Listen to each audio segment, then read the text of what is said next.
国际新闻来看，叙利亚反恐军沙姆解放组织推翻阿塞德政权了后，有上万的叙利亚民众去专门关政治犯的塞德纳亚加加找找因的亲人。这座加加计共是关3万多人哦，是一座真无人道的加加。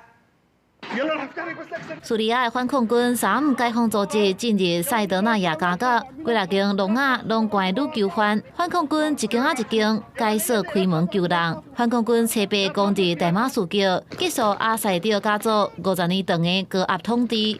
军队甲非政府组织白头盔，佮有大阵的民众，计当工找到赶去专门关政治犯的塞德纳亚加加。 9月第一天放400人，这位富人人讲，10年前政府甲伊讲，伊的小弟已经伫加加内底过身，不过伊唔相信。جيت اليوم متأملة إني بحكي على ما راح أصدق كلام إنه متوفي.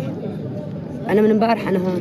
塞德纳亚加加是阿塞德关异议人士的主要地点，自来名声就真臭，也正做阿塞德暴政的代表。关的对象无分男女老幼。 对牢房的3个物品来判断讲，这间牢房关真侪囚犯，环境是真恶质。这个牢房设计亲像迷宫共款，除了地面的牢房，阁有真侪是藏伫咧地底的通道，而且拢有设密码锁。地下加加是目睭睭无通风，甲方阁会以各种的酷刑来刑求犯人，也表囚犯互相折磨，互犯人生不如死。 搁在调查组织指出，塞德纳亚加加每一个礼拜有数十名囚犯互处决，对2011年内战开始到2016年，互杀害的囚犯有13000人。There were torture reports, summary execution, mass graves, and people come here to find any sign of their loved ones. 反恐军伫加加找出大量的文件，证明有加加的官员，佮有囚犯的相关资讯，是救援犯人的线索之一。